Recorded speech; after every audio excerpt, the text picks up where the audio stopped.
Fidèles téléspectateurs de l'émission Débat Éducation, bonsoir. Nous sommes sur le site du lycée scientifique de Lomé où se déroule en 3 jours la 8e revue du plan sectoriel de l'éducation. Et le bâtiment que vous voyez derrière moi, eh bien, c'est le bâtiment du lycée scientifique, le complexe du lycée scientifique de Lomé, où les débats ont lieu, les interviews aux ministres sectoriels de l'éducation, aux délégués venus de toutes les régions éducatives du Togo. Eh bien, c'est là que se déroule la 8e revue du plan sectoriel de l'éducation dont nous allons parler tout à l'heure.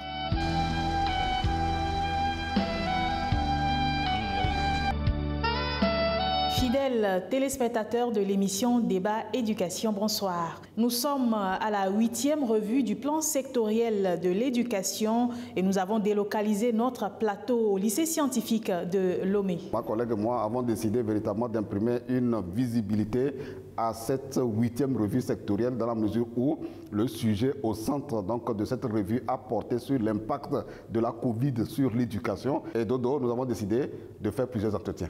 Oui, sur ce plateau de débat éducation, plusieurs acteurs vont défiler. Ils viendront expliquer notamment ce qui a été fait en 2020 et en 2021 en ce qui concerne tous les secteurs de l'éducation et des détails vous seront donnés. 4 ministères concernés par cette revue, notamment le ministère des enseignements primaires et secondaires, le ministère des enseignements techniques, le ministère de l'enseignement supérieur et le ministère de l'action sociale. Tout à fait.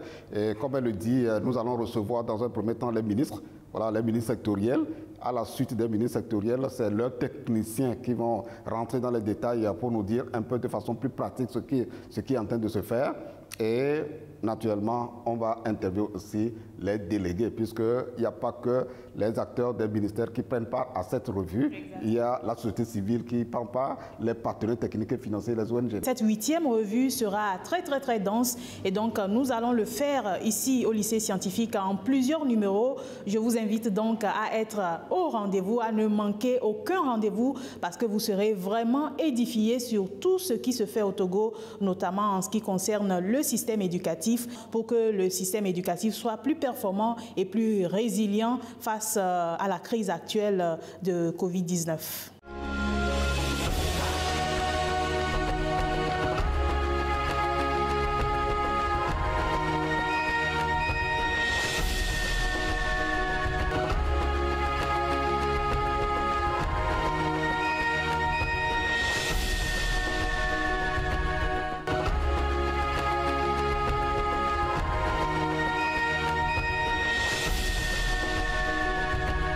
Fidèles téléspectateurs, bonsoir. Nous sommes dans la série d'interviews que les ministres sectoriels de l'éducation ont bien voulu nous accorder dans le cadre de la revue du plan sectoriel de l'éducation tenue au lycée scientifique de Lomé du 12 au 14 janvier dernier. Cet après-midi, nous avons l'honneur d'être reçus par Monsieur le ministre de l'Enseignement supérieur et de la Recherche. Il va nous rappeler simplement certaines des avancées dans l'enseignement supérieur en termes d'accès, en termes de qualité, pilotage et gouvernance, qui sont les 4 axes du plan sectoriel de l'éducation et revenir un peu sur ses attentes par rapport aux recommandations en lien avec son département. Monsieur le ministre, bonsoir. Bonsoir, monsieur Marcel Toy. Merci. Comment allez-vous? Merci, ça va bien. Bonne et heureuse année. Merci, monsieur le ministre. La revue sectorielle, comme je l'ai dit, s'est tenue du 12 au 14 dernier et vous avez eu des représentants que vous avez mandatés qui ont partagé avec les délégués dans la salle des réalisations physiques et financières de l'enseignement supérieur. On voudrait bien que vous reveniez un peu sur certaines des avancées par rapport aux 4 axes du plan sectoriel, parce que nous savons que depuis que vous avez pris la tête de ce département, beaucoup de lignes ont bougé, beaucoup de choses sont en train de bouger effectivement, et on voudrait bien que vous nous rappeliez certaines des avancées, surtout les toutes dernières avancées par rapport à l'accès, à la qualité et à la gouvernance, au pilotage dans l'enseignement supérieur. Depuis octobre 2022, le gouvernement est engagé dans un nouveau style de gouvernance, à savoir la gouvernance par les projets de réformes. Il y en a 42 projets et réformes et il y a 2 majorités qui sont consacrées, dédiées à l'enseignement. Il y a donc le projet 11 dédié donc à la politique et à la révision des politiques enseignantes orientées vers les métiers prioritaires et le projet 10 sur l'assurance qualité dans l'enseignement. Donc c'est autour de ces deux projets essentiels que se fédèrent toutes les actions qui sont menées. Alors au terme d'un des éléments de cette initiative dont nous débattons aujourd'hui, c'est d'abord l'accès et l'équité. Désormais, nous sommes engagés dans une éducation pour tous, une éducation qui ne doit pas faire donc des laissés pour compte et qui ne doit pas privilégier une catégorie socio-professionnelle ou ethnique ou de sexe. Donc, tout le monde a accès de façon équitable à l'éducation. Cela a mené à définir au niveau donc, des moyens d'études pour les étudiants que nous appelons donc les bourses, et la redéfinition de la politique même de l'attribution des bourses, qui, tant sur le plan national, concernant les bourses nationales comme les bourses étrangères, il y a une commission qui a travaillé, qui rend les bourses plus, je dirais, plus représentatives des communautés et des préfectures d'origine. Et cela permet de pouvoir satisfaire toutes les régions sans pour autant concentrer l'essentiel des bénéficiaires dans les régions favorisées comme les grandes villes et aussi permettre aux communautés reculées de pouvoir aussi présenter des boursiers qui iront notamment à l'étranger faire de grandes études ambitieuses et revenir les représenter valablement. Donc cette réforme a été faite et elle a été donc présentée en Conseil des ministres et nous sommes en train de la dérouler. L'autre élément également, c'est la révision même des enseignements. Est-ce que ce que nous enseignons aujourd'hui répond aux ambitions de demain? Devons-nous continuer à enseigner juste pour la forme ou devons-nous enseigner pour répondre à nos besoins actuels? Et je crois que là-dessus, il y a eu une révision de la cartographie des offres d'enseignement qui a énuméré des domaines que nous qualifions de prioritaires. Et ces domaines prioritaires étaient déjà déroulés dans le cadre d'une certaine politique axée sur les centres d'excellence dans les universités, où on forme sur des thématiques précises, des thématiques d'avenir. 3 centres d'excellence régionales en concertation pour évaluer leur programme d'activité. Le premier est dédié au secteur des sciences, le deuxième à la maîtrise et promotion de l'électricité et le troisième consacré aux villes durables en Afrique. La rencontre se veut stratégique pour revisiter les curricula en vue de meilleurs résultats. Le comité de pilotage s'attaque à des indicateurs bien précis. Les indicateurs qui n'ont pas marché sont surtout liés à l'effet du Covid-19. Par exemple, on doit recruter des étudiants de l'étranger. Or, les frontières ont été fermées pendant longtemps. Les cours doivent être donnés en ligne. Nous n'avons pas un système, jusqu'à une époque récente, un système sophistiqué pour pouvoir donner ces cours en ligne. L'indicateur numéro 7 qui est lié au cadre institutionnel aussi est très difficile à mettre en œuvre. Ce que nous allons faire au sortir de cette réunion, aider les centres, appuyer-les pour atteindre le plus rapidement possible ces indicateurs. La rencontre discute également des nouveaux projets d'ordre national élaborés par les différents centres d'excellence. Ces centres d'excellence, pour nous, c'est aussi la vitrine des universités. C'est aussi notre capacité à démontrer à la face du monde que nous avons des capacités à faire de la science et à faire de la recherche, et surtout à faire de la recherche appliquée. Je voudrais donc vous dire ici combien ces centres comptent énormément pour le développement de notre pays et pour l'épanouissement de nos universités. Nous allons pouvoir travailler ensemble et faire en sorte qu'à la rentrée prochaine, que nous puissions recruter davantage des étudiants, recruter avec d'autres ressources connexes pour que nous puissions accroître significativement l'impact de ces centres dans le développement de nos pays et dans l'épanouissement de nos universités. Promouvoir l'électricité conventionnelle et renouvelable, développer et promouvoir la filière avicole en Afrique et contribuer à l'émergence des villes durables, des objectifs assignés à ces centres d'excellence et ils y mettent un point d'honneur pour les atteindre. Et aussi, nous œuvrons en encourageant les étudiants à aller vers ces domaines prioritaires, notamment les mathématiques, les sciences physiques, les sciences de l'ingénieur, les questions liées à l'environnement, etc., qui sont vraiment de gros défis auxquels le Togo va s'apprêter à répondre, comme tous les autres pays sur la planète. Le ministère de l'Enseignement supérieur n'est pas seulement un département qui s'occupe des questions de l'enseignement public, mais il s'intéresse aussi à l'enseignement privé. Ce domaine a été le moins encadré. Quand nous avions pris fonction, que dans le diagnostic qu'on a fait, c'est le domaine un peu le moins encadré. Il faudrait le réglementer, le régulariser et les aider à offrir un enseignement de meilleure qualité. Ça donc a mené à faire d'abord le diagnostic de cette situation, de ces écoles privées d'enseignement supérieur. Faire le diagnostic pour voir qu'est-ce qui est enseigné, qui enseigne et comment les examens sont faits et qui vont donc donner lieu à la délivrance des diplômes. Cette évaluation a montré d'énormes dysfonctionnements et ces dysfonctionnements, nous sommes en train de les régulariser à travers d'abord un décret réglementant parce que depuis 30 ans que ces écoles existent, il n'y a pas un décret organisant et réglementant leur fonctionnement. Tant sur la gouvernance de ces écoles, tant sur ce qui est enseigné, il n'y en a pas. Donc nous avons essayé donc de faire ce diagnostic. Le décret a été donc adopté. Et maintenant, nous avons fini la révision des curricula. Parce que l'un des défis, c'est que d'une école à une autre, sur la même formation, vous avez des écoles qui forment différemment.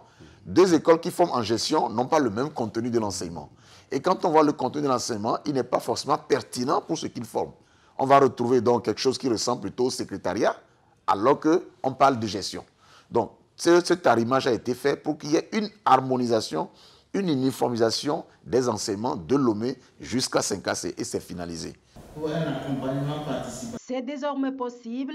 Les enseignants des écoles supérieures privées du Togo vont bénéficier des accompagnements des universités publiques du pays pour une formation supérieure de qualité répondant aux standards internationaux. L'engagement est scellé ici entre les deux universités nationales et le Conseil des établissements privés de l'enseignement supérieur. Il va donner un coup de pouce à la carrière professionnelle des enseignants des établissements supérieurs privés. Ce partenariat va se traduire dans les faits par un tutorage, un compagnonnage que les enseignants du supérieur public vont mettre en place. Cet accompagnement va être multiforme. Il pourra s'agir d'une formation pédagogique. Ça va être un accompagnement pour la recherche et enfin les services à la société. C'est un grand jour pour le Conseil des établissements privés d'enseignement supérieur du Togo. Les enseignants privés pourront bénéficier de tout l'encadrement des professeurs d'université qui vont les amener dans la quête et dans l'évolution dans les différents grades CAMES. La présente convention de partenariat va aider les écoles supérieures privées du Togo à être plus professionnelles en termes de prestations. Leur place dans la formation de l'élite de demain reste déterminante. Pour le ministre en charge du secteur, ce partenariat est un cadre approprié pour mettre à la disposition du pays des jeunes compétents pour les besoins du marché de l'emploi. Ce partenariat répond à la vision du président de la République de faire de la qualité de l'enseignement un label au Togo. Un diagnostic a été fait et a montré qu'il y a une faiblesse relative dans la qualité de l'enseignement au niveau du privé. Ce partenariat permet aux universités privées ou aux établissements d'enseignement supérieur privés d'être accompagnés dans l'art d'enseigner pour ensuite pouvoir gravir les programmes du CAMES.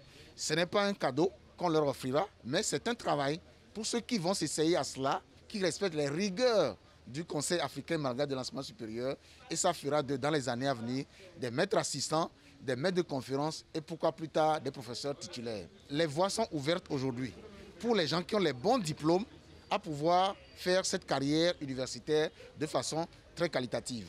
Le contrat va durer 5 ans. La voie est donc tracée aujourd'hui aux universités privées du Togo de rehausser leur niveau d'enseignement. Cela donc, une fois que toutes les écoles enseignent de la même façon et dans un style où les programmes ont été maintenant élaborés, définis par les experts, incluant les privés eux-mêmes, cela veut dire que nous allons pouvoir organiser des examens nationaux. Des examens nationaux qui sont organisés par l'État togolais. Et c'est l'organisation par l'État togolais qui donne la reconnaissance de l'État togolais à ces diplômes qui vont en découler. Et qui dit reconnaissance nationale, dit aussi une portée internationale. Donc voilà un peu les grandes réformes qui ont été faites au niveau donc, de l'enseignement supérieur privé. Et évidemment, ça va permettre aussi à ces écoles d'être plus compétitives et de pouvoir répondre au cadrage du gouvernement sur les besoins auxquels le gouvernement se trouve aujourd'hui confronté. Il y a eu aussi, dans le cadre des réformes, la révision des curricula qui est en cours au niveau des universités Parce que, bon, c'est parce que ce sont des universités publiques que tout est bien fait. Il y a nécessité aussi d'apporter une touche particulière pour essayer de voir comment on peut améliorer de façon substantielle ces curricula pour offrir aux étudiants de nouvelles chances d'éducation. Et de nouvelles filières aussi ont été créées, notamment par exemple à l'université de Kara, où nous avons ouvert l'océanographie, qui est une filière porteuse. Et ces écoles vont sortir bientôt des diplômés dans des thématiques où nous n'avions pas suffisamment de cadres. Alors, Monsieur le ministre, merci pour tous ces éclairages. Nous savons que tous les étudiants, qu'ils viennent des zones urbaines comme rurales, atterrissent à l'université sans avoir une culture estudiantine. Ils ne sont pas informés de toute façon des filières qui existent là-bas, etc. Donc, il y a un véritable problème d'orientation aussi des étudiants. Est-ce qu'une action est menée en ce sens-là pour anticiper sur ce qui attend les bacheliers qui arrivent dans les universités publiques du Togo? Oui, il y a déjà 2 ou 3 ans, des missions se font à chaque fin d'année pour aller sensibiliser les étudiants à l'intérieur sur les orientations possibles dans les lycées. Ça se fait, des missions se font à l'intérieur du pays, ça dure après 1 mois, pour aller expliquer aux étudiants comment on prépare la carrière universitaire, la vie estudiantine de façon plus précise, et aussi comment on s'y prend quand on arrive en vie, quelles sont les filières disponibles. En marge de cela, il y a donc la direction des affaires académiques de la scolarité qui est organisée avec des cellules d'écoute qui peuvent aider les étudiants à s'orienter en fonction du bac qu'ils ont reçu, qu'ils ont eu, et en fonction des moyennes qu'ils ont obtenues au baccalauréat. On arrive à les conseiller, à leur conseiller quand même les filières qui peuvent répondre beaucoup plus à leur profil. Et quand ils arrivent, nous les prenons d'abord en charge au niveau des tableaux d'affichage. Et à ces tableaux d'affichage, nous serions l'information. Il y a d'abord l'information destinée aux nouveaux bacheliers togolais. De quoi ont-ils besoin pour s'inscrire? Quelles sont les étapes dans leur inscription? Ensuite, il y a l'information destinée aux nouveaux bacheliers qui ont eu le bac à l'étranger. Eux aussi, ils ont une passerelle propre à eux pour pouvoir s'inscrire. Donc nous essayons de sérier ça et nous mettons à leur disposition le dépliant d'informations de la DAS qui les renseigne sur tout ce que l'université renseigne ou a comme établissement, comme faculté, comme centre. Et à partir de là, nous les orientons ou bien nous les envoyons vers le site, la plateforme dédiée à l'inscription pour qu'ils puissent entamer leur préinscription en ligne. Dès qu'on a le bac, on a une foule de conseils, une foule d'informations, les parents, les amis, tout ce qu'on connaît, chacun veut donner son avis sur ce qu'il faut faire. Ce n'est pas paniquer, la DAS est à leur disposition, l'Université de Lomé a tout prévu, qu'ils viennent ici à la DAS, qu'ils s'adressent au personnel de la DAS et nous leur donnerons la bonne information et nous sommes disponibles pour les accompagner tout au long du processus. Aux nouveaux qui vont venir à nous, s'ils n'arrivent pas à être décidés, nous allons les aider donc à fixer le parcours.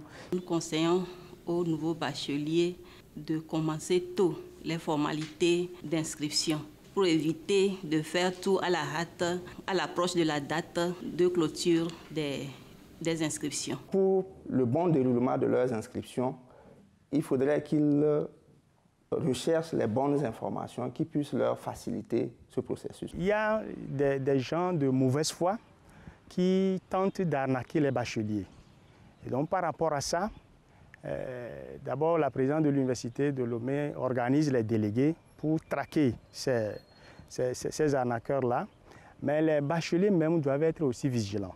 Donc, ils n'ont pas donné un seul franc à quelqu'un pour dire qu'il va l'aider à faire son inscription. L'inscription, c'est gratuit, à part les frais de scolarité qu'il doit aller payer dans une banque. Donc cet encadrement est fait, mais ce n'est pas suffisant. Il faut renforcer parce que malgré cela, on réalise que certains étudiants, une fois arrivés à Lomé, sont déboussolés. Donc c'est un travail quotidien, un travail qui ne devrait pas s'arrêter, qui va se poursuivre et qui nous permettra effectivement de mieux orienter les étudiants, surtout les encourager à aller vers les domaines où ils pourront sortir avec un diplôme qui puisse leur servir. Ça ne sert à rien aujourd'hui d'avoir un diplôme et vous êtes diplômé mais vous êtes chômeur après, ce n'est pas bien. Or, ils le faisaient par suivisme. Aujourd'hui, il faut qu'on puisse leur dire la finalité à laquelle tout cela va déboucher pour qu'ils fassent le meilleur choix pour que cela leur serve véritablement. Fidèles téléspectateurs, nous sommes avec le ministre de l'Enseignement supérieur et de la Recherche. Avant de revenir donc au ministre, on va suivre tout à l'heure, disons, une image de l'environnement de l'Université de Lomé. Vous savez qu'un grand travail a été fait et l'université est tellement attrayante aujourd'hui et on a plaisir de venir voir l'environnement de l'université.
Monsieur le ministre, nous savons qu'il y a plusieurs années, il a été organisé une rencontre présidentielle sur l'université. Il était question de mettre en place les unités universitaires dans les régions. Où en sommes-nous avec ce projet? Ça fait partie des grandes ambitions que le chef de l'État nourrit pour notre pays et pour la jeunesse togolaise. Je crois qu'aujourd'hui, cette question, je ne dirais pas qu'elle est ancienne, mais elle a évolué. Hier, il était question des centres universitaires ou des collèges universitaires. Mais je crois que c'est une grande vision qui est encore au-delà de ce qui avait été dit au départ et qui va se faire très rapidement. Ça va désengorger les structures universitaires actuelles. Ça va créer plus d'accessibilité aux étudiants venant des régions de l'intérieur qui ne seront pas forcément obligés de venir. Vous savez, le logement à Lomé, ça coûte cher. Ouais. Mais quand vous prenez des villes de l'intérieur, c'est beaucoup plus raisonnable. Alors, c'est avec le même montant de bourse que l'étudiant doit vivre. Donc, en décentralisant, ça va permettre vraiment aux étudiants de pouvoir rester dans les terroirs, dans les régions de l'intérieur et étudier avec qualité. Nous avons d'autres réformes qui se feront également parallèlement à cela sur la mutualisation des enseignants, ce qui permettra à ce que toutes les universités puissent disposer du meilleur des enseignants disponibles pour qu'on puisse vraiment dérouler un enseignement de qualité. Alors, je rappelle que nous sommes toujours avec le ministre de l'Enseignement supérieur et de la Recherche. Alors, la toute dernière question que je vais lui poser, puisque la question sur les défis, il a déjà abordé l'organisation de la revue sectorielle qui a eu lieu du 12 au 14 janvier dernier. Beaucoup de recommandations de toute façon ciblées. Pourquoi? Parce que chaque ministère a des recommandations en lien avec le département. Alors, le ministère de l'enseignement primaire, secondaire, technique a ses recommandations, celui de l'enseignement technique, le ministère de l'action sociale et le ministère de l'enseignement supérieur. Alors, le ministre étant le premier patron donc, du département, on voudrait savoir quelles sont ses attentes par rapport à la revue? Les recommandations, c'est simple, c'est enseigner autrement. Adapter notre système éducatif aux réalités d'aujourd'hui. D'où l'importance que la numérisation doit occuper de façon préférentielle dans notre système éducatif. Et c'est ça qui nous a guidés d'ailleurs à lancer un projet qui est en cours actuellement, Université sans les murs, qui est piloté avec l'ambassade de France, qui vise à interconnecter toutes les universités, et ça fait partie aussi d'un objectif de la feuille de route gouvernementale. À horizon 2025, 90% des universités, des structures d'enseignement supérieur devaient être interconnectées, élargies, je le dis bien, au secteur privé. L'enseignement de qualité dans un monde en pleine mutation. Le gouvernement en a fait une préoccupation. Dans son ambition renouvelée, il a adopté une feuille de route qui regroupe 42 projets et réformes. Plus de 3/4 ont une composante digitale. Le projet Campus sans les murs consolide les efforts engagés pour un système éducatif beaucoup plus résilient. Dès lors que nous allons mettre en place cette plateforme éducative, les étudiants vont se connecter, les professeurs vont se connecter. Il y a une préoccupation majeure qui sera: est-ce que mes données à caractère personnel, mes données personnelles seront protégées? Et nous répondons oui, nous avons le cadre légal. Le ministère soutiendra ces efforts, entre autres, à travers l'hébergement sécurisé de données et plateformes éducative au sein de notre data center national Lomé Data Center. La fourniture des bandes de fréquences radioélectriques nécessaires aux dessertes et au transport, la modernisation des cadres légaux et réglementaires indispensables pour les offres de services de confiance ou la certification des solutions digitales. Les établissements primaires et secondaires dans les voisinages des universités bénéficieront également des avantages du projet. Toute société dans laquelle le numérique n'est pas d'actualité n'a point d'avenir. Le présent projet Université sans les murs est la meilleure des réponses structurantes aux défis de la massification, de la démocratisation de l'accès, de la continuité pédagogique et surtout des défis d'ordre infrastructurel. Le projet Campus sans les murs est le fruit d'un partenariat entre le ministère de l'Enseignement supérieur et de la Recherche et l'ambassade de France. Il a également reçu le soutien du ministère de l'Économie numérique et de la Transformation digitale. Donc, c'est déjà lancé et nous sommes aujourd'hui quasiment à 80% de l'atteinte de cet objectif. Et cela va permettre aussi de dérouler des cours à distance, de permettre, sur le plan pédagogique, de former aussi des enseignants qui puissent répondre à cette thématique nouvelle et tout simplement permettre aussi de désengorger les universités, parce qu'on a beau créer de nouvelles universités, elles ne seront jamais suffisantes pour recevoir le grand nombre d'étudiants qui viennent frapper aux portes des universités. Donc, arrimer aujourd'hui la qualité de l'enseignement avec la notion nouvelle qui est la numérisation, ça nous permettra de réaliser aisément les formations hybrides, c'est-à-dire mi-présentiel et mi-à distance, pour dérouler l'enseignement et délivrer des diplômes compétitifs. C'est ça le grand objectif, c'est enseigner autrement, évaluer autrement et amener les étudiants à comprendre qu'en se formant bien, ils bâtissent eux-mêmes leur plan de carrière, leur avenir futur. Et c'est cet accompagnement que nous faisons. Fini l'époque où l'enseignant était l'homme qui était perçu comme le grand maître, mais aujourd'hui, le LMD, le principe du LMD, c'est l'enseignant au service de l'étudiant, l'enseignant au service de la communauté, et que les universités jouent aussi leur rôle de service à la communauté. Nous vous remercions, Monsieur le ministre. Alors, fidèles téléspectateurs, nous tenons à remercier Monsieur le ministre qui s'est rendu disponible pour éclairer l'opinion nationale sur tout ce qui est en train de se faire par le gouvernement pour avoir un enseignement supérieur de qualité au profit de tout apprenant qui atterrit de toute façon dans une des universités publiques et dans les universités aussi privées.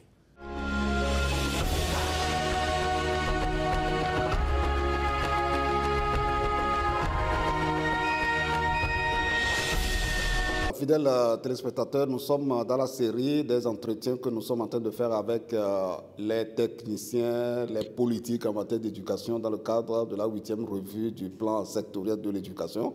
À la suite du ministre de l'Enseignement supérieur et de la Recherche, les technocrates vont être reçus. Et j'ai un d'entre eux sur ce plateau pour nous dire un peu certaines des avancées qui ont été partagées avec les délégués à cette 8e revue sectorielle du plan sectoriel de l'éducation, certaines des avancées sur la qualité dans l'enseignement supérieur et le pilotage, sans oublier les grandes préoccupations qui ont été soulevées par les délégués venus de tous les horizons, voilà, et des éléments de réponse leur ont été apportés. Bonsoir. Bonsoir, M. Toye. Alors, comme je viens de l'introduire, votre patron a présenté tout à l'heure une vue globale de toute la politique et de la feuille de route qui a été confiée à l'enseignement supérieur. Et dans le cadre de cette 8e revue du plan sectoriel de l'éducation, il a été demandé à chaque ministère sectoriel de rendre compte du niveau de mise en œuvre du plan sectoriel de l'éducation en ce qui concerne le cahier de charge de chaque département. Alors, dites-nous, par rapport aux questions d'accès dans l'enseignement supérieur, certaines des avancées que nous souhaiterions que vous partagiez avec l'opinion nationale. Aujourd'hui, nous avons constaté qu'il y a beaucoup d'avancées avec la feuille de route du nouveau gouvernement depuis 2020. Et à cet effet, ce qui concerne l'accès aujourd'hui, les universités ont augmenté leur capacité par la construction de certains amphis, que ce soit à l'université de Kara, il y a certaines constructions qui sont en cours, et à l'université de Lomé aussi. Nous avons les centres d'excellence qui parlent aujourd'hui de centres d'excellence, c'est vraiment des centres qui forment professionnellement des gens qui sont aptes en même temps à aller sur le marché du travail. Donc vraiment, nous avons des avancées dans ce secteur. Maintenant, par rapport à la qualité de l'éducation, je crois que c'est là où les gens vous attendent. Vraiment, au niveau de la qualité, nous tous, nous connaissons le défi à relever. Vraiment, les universités étaient créées selon une population donnée à un moment donné. Mais aujourd'hui, la démographie vraiment est galopante, ce qui fait que les autorités ne sont pas restées les bras croisés. Nous avons des projets en cours qui vont nous permettre de désengorger surtout Lomé et Kara dans les années prochaines, parce que tout est prévu dans la nouvelle feuille de route du gouvernement. Et il y aura d'autres universités qui seront créées, c'est envisagé. Les négociations sont en cours et ça serait des projets partenariats privés-publics. Et nous souhaitons vivement que ces projets ou bien ces idées de projets aboutissent pour que ces projets soient concrétisés afin que chacun ou bien chaque étudiant qui arrive à réussir au bac puisse continuer facilement les études dans sa région. Surtout que le LMD leur donne l'opportunité. Justement, surtout que le LMD aujourd'hui donne l'opportunité parfois de travailler en même temps et continuer les études. Ça va donner l'accès facile à assez d'étudiants qui n'ont pas aujourd'hui les moyens pour continuer, pour se déplacer de leur région, peut-être à la capitale ou bien sur Kara pour continuer les études. Alors, chers étudiants, chers parents d'étudiants, vous comprenez que beaucoup de choses sont envisagées et c'est tout cela qui a été partagé à la revue sectorielle. C'est l'occasion pour moi de demander à notre invité de nous rappeler un peu certaines des informations que vous avez partagées avec les délégués dans la salle. Dans la salle, nous avons eu à présenter le bilan, parce que l'objectif de la revue même, c'est de partager le bilan et les moyens qu'on a mis à notre disposition, qu'est-ce que nous avons fait avec. Donc on a essayé de partager le bilan, surtout financier, le taux d'exécution financière et physique de tous nos projets. Et je pense que les participants étaient satisfaits de la présentation du taux d'exécution et du taux d'exécution aussi physique, parce que les résultats sont concrets. Tout à fait. Alors oui, même s'ils sont satisfaits, il y en a qui sont un peu peut-être restés sur leur soif sur certains aspects. Oui. Au niveau de là où beaucoup de gens nous attendaient, c'est au niveau du défi dont j'avais parlé d'accès. Parce que nous voyons aujourd'hui que les amphis sont remplis à craquer. Et avec l'arrivée aussi de la pandémie Covid-19, vraiment ça a perturbé un peu le déroulement des cours. Mais Dieu merci, l'État a mis les moyens et on a commencé par faire des cours à distance et présentiel. Hybride, ce qui a fait qu'on a jugulé un peu la situation. Et aujourd'hui, grâce à Dieu, nous n'avons pas connu une année blanche à cause de cette pandémie. Ça, vraiment, c'est à féliciter. Oui, c'est un effort que le gouvernement a fait en mettant les moyens pour vraiment... Est-ce qu'il y a eu d'autres inquiétudes, d'autres craintes qui ont été soulevées dans la salle? Oui. Et aujourd'hui, notre défi, c'est au niveau des résultats. Au niveau des universités, nous sommes conscients. Nous sommes conscients que vraiment, il y a assez de difficultés. Mais nous savons bien, nous sommes certains qu'avec cette volonté du gouvernement, petit à petit, nous ne pouvons pas résoudre tous les problèmes, c'est ça, par un bâton magique, non. Petit à petit, avec les projets que nous inscrivons dorénavant au PIP ou autres, je pense que nous trouverons solution à petit à tous nos problèmes. Alors, on va terminer peut-être par d'autres défis qui vous attendent, parce que ce que vous venez de dire, ça fait partie des défis que vous avez à relever, le département a à relever à travers votre ministre. Est-ce qu'il y a d'autres défis que vous voulez soulever, que ce soit à l'université de Lomé ou à l'université de Kara? Et même dans l'enseignement supérieur privé, parce que... Justement, voilà. Et au niveau de l'enseignement privé, je pense que le défi est en train déjà d'être relevé, c'est l'harmonisation des filières. Parce qu'avant, nous avons constaté que chaque créateur de ces grandes écoles allait dans son sens avec ses idées. Et ce qui fait qu'il n'y a pas d'harmonisation entre les filières. Vous allez voir un étudiant qui a fait peut-être comptabilité gestion dans un institut de la place, et vous allez voir peut-être un autre étudiant qui a aussi fait la même formation, mais qui se retrouve avec différentes UE. Donc, au finish, ils n'ont pas la même qualité. Vous voyez, non. Parfois, c'est question de moyens parce qu'il faut payer aussi les professeurs que les gens invitent pour dispenser les cours. Donc, l'établissement qui n'a pas assez de moyens, aujourd'hui, nous constatons quelque chose de concurrence dans le secteur éducatif, ce qui ne devait pas être fait parce que nous espérons la qualité. C'est des gens que nous formons pour le marché de l'emploi. Donc, il faudrait que le ministère arrive à harmoniser et ce qui est déjà... C'est déjà même fait, je dirais, parce que l'harmonisation et l'atelier d'harmonisation est déjà finalisé. Et je pense que d'ici peu, les résultats seront appliqués et tout le monde, ou bien tous les fondateurs ou bien les créateurs d'écoles privées vont rentrer dans la danse et puis tout serait réglé. Alors la toute dernière question, c'est votre regard sur la pertinence de la revue. Est-ce que vous trouvez vraiment que cette activité d'évaluation à mi-parcours du niveau de mise en œuvre du plan sectoriel de l'éducation mérite d'être vraiment organisée? Je pense que c'est plus que importante cette revue. Parce que souvent, il faut se poser des questions. Et dans nos citations et autres, souvent on dit que tu ne peux pas danser et s'apprécier en même temps. Donc il faut laisser d'autres t'apprécier. Donc je dirais, moi je qualifie cette revue d'une messe de l'éducation. Là on fait la remise en cause des efforts et autres, des activités que nous menons et nous voyons qu'est-ce que nous pourrions faire pour améliorer plus. Et cela nous motive ou bien cela nous encourage à aller plus de l'avant en réalisant vraiment les projets qui sont dans les politiques publiques que le gouvernement est en train de piloter. Alors nous tenons à dire merci à notre invité qui a accepté notre invitation pour venir éclairer les téléspectateurs sur ce qui est en train de se faire au niveau des deux universités, en tout cas au niveau du département de l'enseignement supérieur, et les informations qui ont été partagées aux délégués à cette 8e revue du plan sectoriel de l'éducation. Alors, il a dit quelque chose aussi de très important que je retiens, qu'on ne peut pas danser et s'apprécier. Et vous le verrez, en tout cas dans d'autres entretiens, certains délégués que nous avons interviewés vont le dire, que les délégués, les participants ont constaté de toute façon qu'il faut absolument mettre en place aujourd'hui un mécanisme pour écouter les bénéficiaires des services éducatifs. Voilà, et créer un cadre où il y aura des échanges désormais entre les acteurs qui mettent en œuvre la politique de l'État en matière d'éducation et les bénéficiaires. Ça peut être des étudiants, des parents, des élèves. C'est eux de nous dire s'ils sont satisfaits, oui ou non.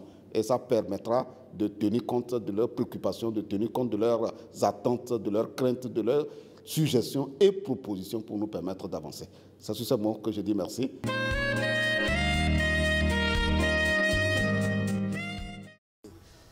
Les travaux se sont bien déroulés, les langues se sont déliées, la cartographie des organisations intervenant dans le domaine de l'éducation ou actives dans le domaine de l'éducation. Ça, c'est très important parce qu'il faut que le ministère en charge de l'éducation sache ou connaisse les organisations qui ne font que l'éducation, qui ne respirent que l'éducation, qui ne rêvent que de l'éducation, comme la CNT, EPT et certaines de ces organisations membres.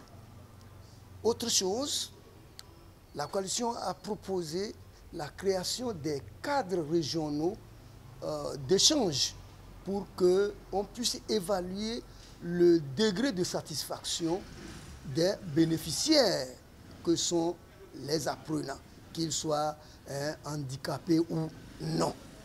Parce qu'on nous a présenté des résultats, mais sur le terrain, qu'est-ce que cela signifie réellement?